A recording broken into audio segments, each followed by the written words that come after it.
Hey everybody, Adam Savage in my cave. I have a drawer in this cave that's simply labeled holes. Because making round holes is one of the most common things that a maker of things needs to do. And we have every possible modality for making holes.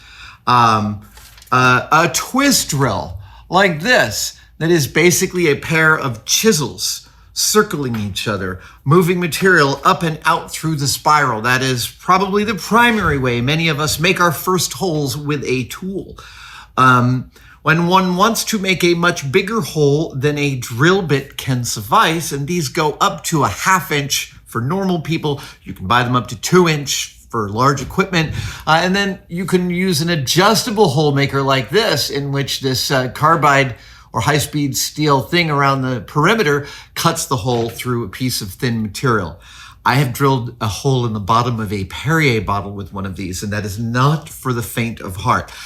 These are terrifying. You chuck these in a drill press and everything vibrates.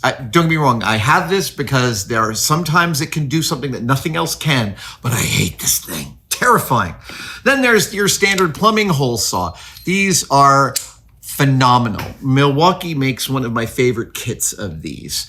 And they come in many different sizes. They come in many different modalities. They can cut through concrete, wood, steel. Literally, roll cages for cars are built using these. They are humble and fantastic. They don't give you super precise sides or hole sizes, but you know, within reason. For like a car roll cage where you're welding it together, these are fantastic. For punching holes, there's this. This is an Ingersoll Rand. This is a who is this? Who is this? It is a Whitney Jensen. A Whitney Jensen punch number 5. That's what this is. It was used as a repair tool on an Ingersoll Rand Univac computer. Remington Rand, sorry. Univac. Yeah, this is a Univac computer repair tool. It is a piece of history, and I absolutely use it here in the shop. And this is simply a little circular punch that goes through an anvil with a hole in it that are precisely sized, and it punches nicely consistent chunks out of metal. For drilling out of thin metal, I love the unibit here. I'm doing just a very quick breakdown because I'm about to show you a new way of making holes that I have not showed you before. The unibit is a masterpiece of a tool, and it can do things that nothing else can. You need to drill a 1-inch hole in some super thin acrylic? Boom, this is your baby. Nothing else will do it. There's also Forstner bits and other things, but since we got to the Ingersoll Rand Whitney Jensen punch, that is the perfect segue for this letter from a tested member. Hello, Adam. I hope this letter finds you well. I don't write to celebrities, but I wanted to thank you for all the wonderful work. Oh, thank you. He's been a fan. They have been a fan since early Mythbuster days and a fan of the model work for years before they knew who I was. They've read my book and enjoyed it thoroughly. Lovely. Especially love the idea of past me, giving a gift to future me. Yeah, that helped me a lot. And they appreciate that I'm willing to be open and make mistakes, talking about my lathe injury. I could feel how humiliating it was. Yes, it was. Just gonna flip through this here. And this person says over the past few years, they've gotten back into making models and lots of other things, and it's been fun to do this again as an adult with disposable cash to get things like an airbrush. And watching tested it has inspired them. Lovely. Ooh, and they're doing casting, vacuum forming, and Arduino programming. Quote, I wanted to give back to you a little, so I'm sending a small gift along with this. I know that you're fond of old or odd tools, so I'm sharing some that belong to my dad. You won't have any trouble figuring out what they are because it's printed on the box, but I'll leave that for you to discover. All that'll say is that Dad was a ham radio enthusiast. Who knows? Maybe you'll totally find a use for them. By the way, back when his dad got his ham radio license, you had to be able to speak in Morse code. You had to know Morse code by heart to get your ham radio license. You no longer do. They have eliminated that as a requirement. And including a couple of pics of what I have inspired them to do. Thank you, and warm regards from Dan. So Dan has included some pictures of what they have made. We've seen some models and some display. Oh, lovely. Oh, look at that. Excellent. And what they have included is a way of making holes that I have not shown before. Oh, this is great. This is amazing.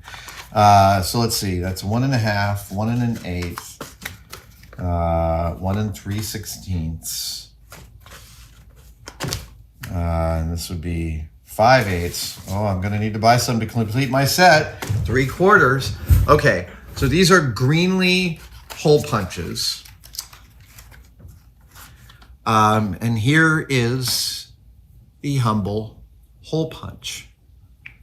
How does it work?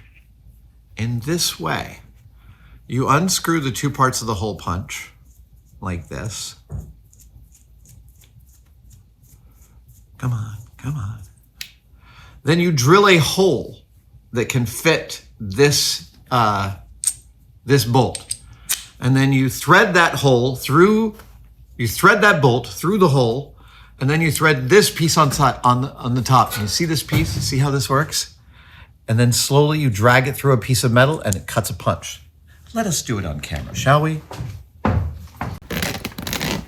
So, we have a piece of metal here. We are going to, I'm not gonna put a hole in the middle, I'll put a hole in the end. Therefore I can use more of it. So we'll drill a little hole here. Look at that. That's why I love this bit, right? Nothing else will do that. It's just amazing. All right, yeah, so I gotta go a few more notches. That was it. Terrific. So then, put the bolt in the hole here. Oh, right. You know what I need? I need one other thing. So, pop this through here, like this, and start threading this guy on the other side.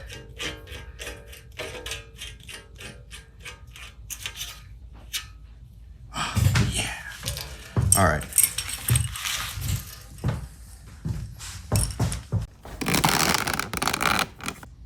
Awesome. And then we simply tighten.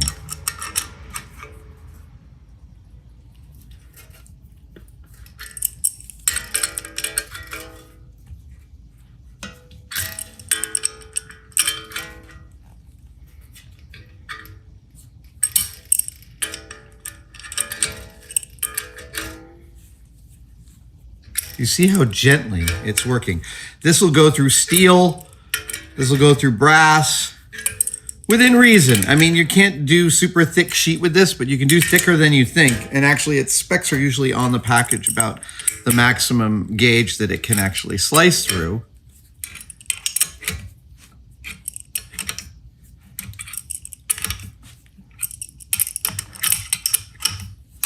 Oh, there it goes. We're in. So then we unscrew, and there is the plug we just cut out.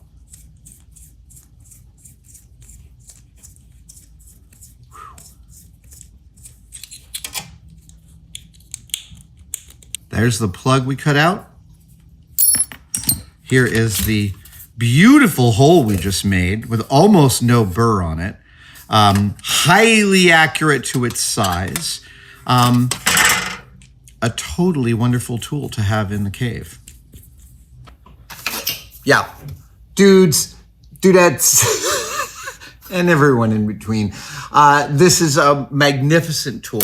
It is nearly impossible to injure yourself with a tool like this. You'd have to work pretty hard at that. Dan, I can't thank you enough. Thank you for sending me the wonderful, kind thoughts. Oh, look at this. Look at the instructions. How to sharp. Knockout punches. That's what these are called. Oh, man. So pretty. Dan, thank you so much for the letter, for the kind thoughts, for the gift, and the pictures. And everyone else, thank you so much for watching. I'll see you next time. Cheers.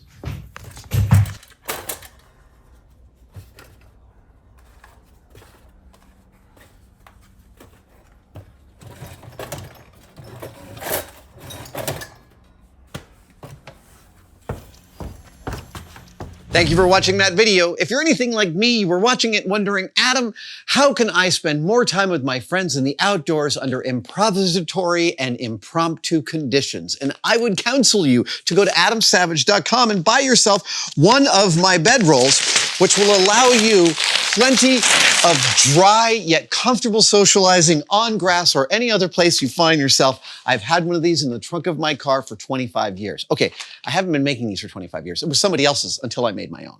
Okay, adamsavage.com. I'll see you there.